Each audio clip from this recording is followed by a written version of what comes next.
K22 is high flow, gypsum based. The 13 is going to be high flow. K60 is high flow. That means that it'll actually flow at 1/8 of an inch if that's all you need. I don't want to get off into those because that's a whole different story. But again, if I get involved or you ask me to get involved, then I will steer you to what makes sense for that job and what you are challenged with to get that floor flat, level, or smooth. Okay. Now, back to Robbie's question. We have a new product that will be introduced. There's the tech date on the 1000. Called MRF. It's going to be introduced next week. And I'm going to show your team this. I'll keep it going. This Monday. This is it. MRF stands for moisture resistant finish. We now have a product that has no fillers in it like Feather Finish. That high vapor and or physical water won't hurt it. And it reads like Feather Finish. 0 1/2 inch full spread. Use it indoors or out. Where this comes into play for what your question is, if you have an uneven floor or something needs to be smoothed out before mitigating, moisture mitigation, now you can use this. We had MRP before. I think my question made sense. Yeah, You took a time. But MRP was real grainy, lots of aggregate in it, and sticky. It's horrible. This mixes up like Feather Finish, smooth as butter, and a little less costly than Feather. Different colored? I don't know. I don't care. And maybe that's just because you can go outside with it if you're going to patch a sidewalk or something. It's closer to a gray concrete. I don't know. They never did say about that. But now if you have a project that is marginally, I think it's, it's a little high on the vapor, but you don't know. I don't know. I presume you guys test floors. That's going to do fine. It may not do fine for your floor because vapor is going to go through this like it would Feather Finish or any other patch. Okay, but high vapor and physical water will not affect that patch. So it looks like you can throw the whole bag in the water there, I guess, according to the picture. What's the ballpark going to be on that? Ballpark in cost? Cost, yeah. Yeah, it'll be around Feather Patch, right? Didn't we? It's less costly than Feather, so. Yeah, we haven't officially launched it. Probably about a week, Kerry, we're saying. So we'll have some prices on that, but it'll be close to Feather Patch. That 10-pound bag too. 10-pound bag, $208 per pallet. Again, it's not. We're not introducing MRF to replace Feather. We're not introducing 1000 to replace, whatever, 1200. But I've sold a few jobs with the 1000. Can you answer the ever asking question? Ardex Feather Finish is essentially self-drying, correct? Correct. So if you put a fan on it or don't, does it dry any faster? Today's construction, you get into these high rises, you got no air exchange. Can't open a window. Right. So all we tell people to do, is we get that asked all the time, is you set the fan at the threshold and shoot at the ceiling, just let it circulate. I don't think you're going to see hardly any difference. You can install over Feather Finish while it's damp and wet, because it'll dry. So if we put Feather Finish out here and immediately put down a piece of vinyl over it and duct taped it, the patch will dry. It doesn't dry by evaporation. But I've been preaching that for 21 years, and the installers don't get it and don't care. They don't believe it. Now, they especially don't believe it because most of them don't mix it up right anyway.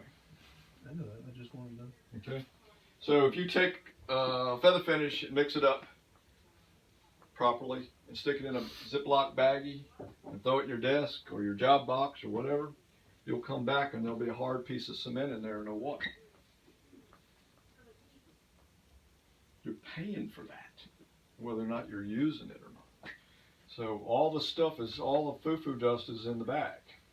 All they're charged with, Robbie, is putting the right amount of water, which they don't often get. This too, like feather finish, after you mix it up, if it starts to stiffen up, first thing 99% of people want to do is add water. You don't add water. We've already got the water right. Just re-whip it, break it down. That'll do the same thing. Just re-whip it. It'll break down the water matrix in it and make it usable enough to where you can finish it off. You'll see on the data sheet that floors can be ready with this in 30 minutes. Feather finish, most people wait anyway. You know, if you want an inexpensive patch, Adam sells that. That's a cement patch that comes in a 10-pound bag. When it Yes. says non-sanded, is that? Here. You're saying you don't sand it? What? Or you saying there's no sand in it? No sand in it. Oh.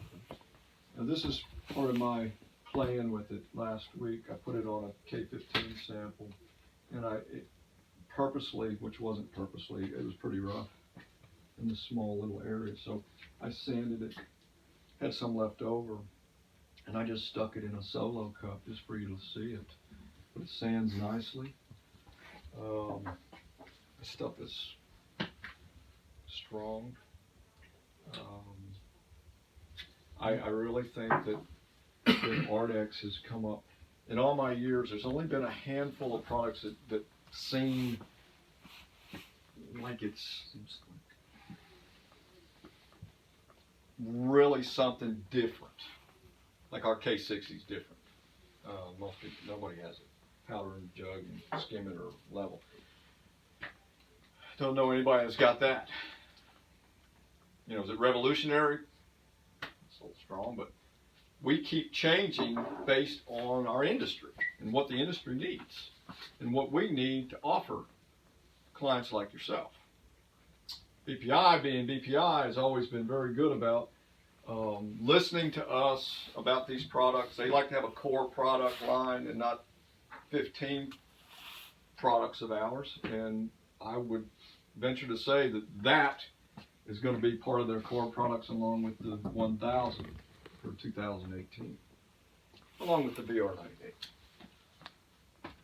The 1000 it's not stocked with BPI. Is it difficult to get our hands on it, or where'd it come from? We are in the process of that. I think at this point, the 1200's been more of the go-to. 1000 is, since it's a little newer, I don't think we have the sales at this point to go that route, but I know that that's something Kerry's been pushing heavily on management to do. So, Where would we get it if we ordered it today? What are we looking at? probably about 2 weeks maybe. Ah, nah, wouldn't even take that. These guys have, you know, a place in Dallas, Arlington. We've got a place in Mansfield, Texas, probably 30 miles south of them. They go in with their trucks and load up from our plant and warehouse, and then they go. I think that's the standard answer. Not saying BPI's standard answer is you ask for something, it's 2 weeks. It's just, I think all distributors say 2 weeks. So they're not the only one. No, that's the 1000. The 1000. The 1000's out there. This one's going to be ready and released next week. So it's a coming weeks. A coming attraction, if you will, would be the MRF. Yeah, it's just it's a double-edged sword. 1000's not sold a whole lot because it's somewhat new, but I think it's one of those that once it gets going, it'll be much more readily available. For hitting giggles, it's not gray. It's kind of a khaki color for some reason, but who cares? It's an underlayment. But 25 square feet per bag at 1/4 inch, just like V1200. 0 to 1.25 inch depth. Most floors 24 hours, depending on your conditions. Flat level smooth, pretty, you know, it's there.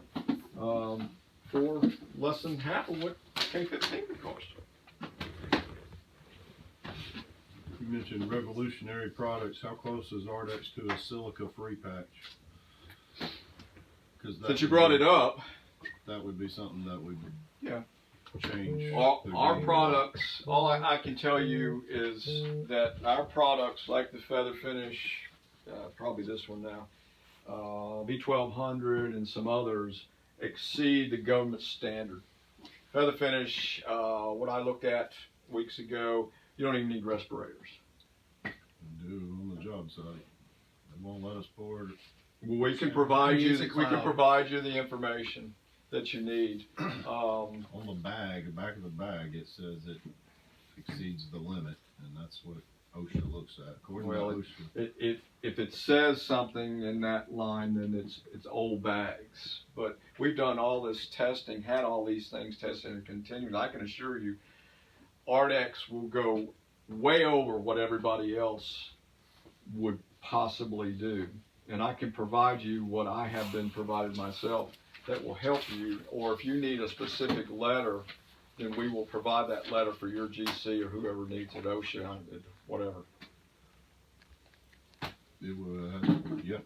Okay. And the whole silica thing is, All right. came the hot button last year. Oh. We've gone through all of our silica Anything. compliance. Of course, my feeling on it, you're either very excitable or not excitable. And I've been dealing in all this crap and glues for years and solvents and chemicals. And it's like, I was always down here.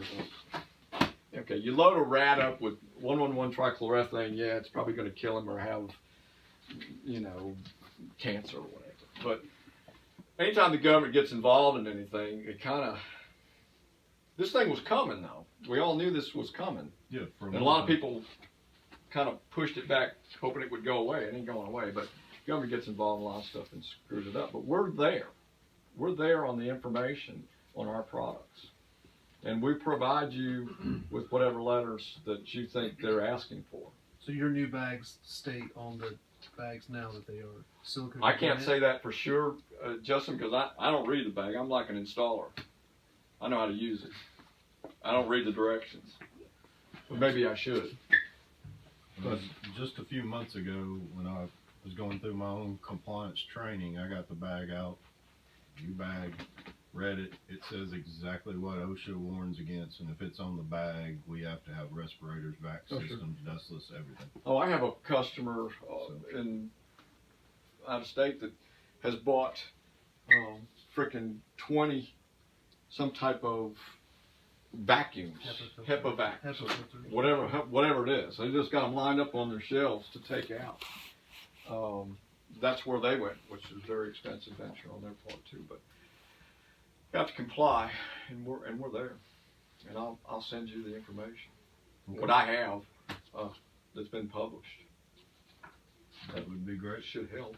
It should help as long as if it gets us away from using those expensive vacuums that we bought too. We haven't bought 20, but we bought 2 or 3. Respirators and everything else. It's a pain, but Sure, we're sure it is. required.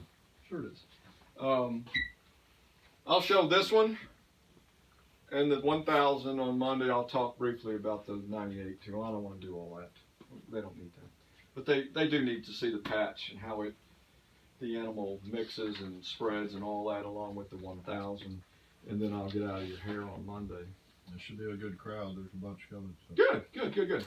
And I'll stay as long as they want me to, because we get questions, and I'll try to answer everybody's questions, clean up, and then I have a question or comment.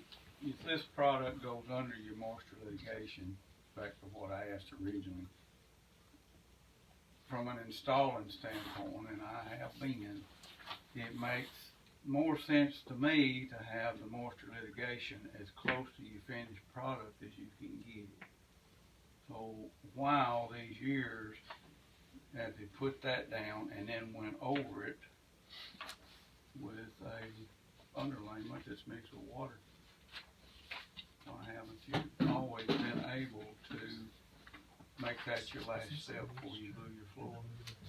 Put the patch on top of the mitigation product? No, put the litigation product on top of the No, I patch. don't guess so. Why Well, haven't Show it. we been able to do That's what I'm that saying. until Well, because we haven't had a patch that wouldn't be susceptible to vapor and moisture that would break down. Now you got one. Remember, a moisture mitigation product doesn't make your floor flat. Point, you can do it all It the time. slows your vapor drive or whatever you got going on. So in that scenario, Robbie, if you had done it pre-vapor barrier, and then you did have, you know, a tremendous amount of moisture coming through, I would assume that level would just fall apart, right, over time. No, it shouldn't. Well, the leveler, you know, if you do it that way with feather finish, I would You know- think you would want to trap it as early as you could. Looks like to me you're gonna trap it as late as you could and keep it off your finished product, but that's why I'm asking the Yeah, question. you got the floor to be concerned about, and you also have your leveler. I don't know which I one would, would. I would trap it as early as I could, so that if I had well, that's to why put leveler most up, it times wouldn't you're get gonna through the put leveler to a get- mitigated Yeah. product over an original substrate Mhm. that's suitable or prepared. That's where your mitigation product goes, and then you start from Build there. it up That from there. that slows your vapor. That way, your patch feather finish, if you choose, on top of it can tolerate the vapor at that point. As long as the vapor can come out of feather finish and you don't trap it, it's going to be fine. It's when you trap it. But that's totally cured. Well, yeah, there would be a, okay, so MC Rapid, 4 hours, if we were going to use feather finish, in 4 hours we would prime it with P82. When the primer's ready, we'd skim it. And we have products that can go directly over MC Rapid K60. When the feather finish is to the point that can receive flooring, you put your flooring on it, you're done. Asking the question. Now you got a product where it makes no difference whether you put it down over the original substrate or you just want to smooth it out because it's rough and it would use too much product on a mitigation product. You can put that down, or you could level it with my exterior self-leveling K301 or even K60 for that matter. It's not susceptible to moisture. Pre-level it, put mitigation product on that, and do whatever you do above it. Ardex tries to facilitate solving problems in the field because nothing's ever the same. Every job site's different, and what's required to get you where you need to be so that your client will be happy. They will have amnesia sometimes when they ask you to do something that you know that you shouldn't do. I've taken up some of Adam's time, and I apologize. Think of your questions. I'll be back in Monday. Ready to rock and roll at 7 o'clock. And we appreciate any consideration for our use of our products. You know I'm around. I'm a phone call away, 24/7. My phone's on. Believe it or not. You asked about how early you could get in. I don't know how much time you need. The back will be open probably 5:30, 6 o'clock in the morning. He said that. Yeah, I But- went back. And then if this front door is not open, if you go down the sidewalk, you'll probably pull around back since you bring Yeah. product. But either way, the next door down the sidewalk will be open too. Yeah, thank you. I'm gonna try to get here at 6:30 to give me enough time just to throw out a piece of plastic and get a board or a cement board that he says he's got back there and set up my stuff and get some water and I'll be ready to go at 7. Okay. Fair enough? Well, thank you for having me, Adam. Thank you for inviting me No, thank to you, Carl. come. And just call me, text me, email me. And to Jason, kind of follow up on your original question, we've got 12 total locations.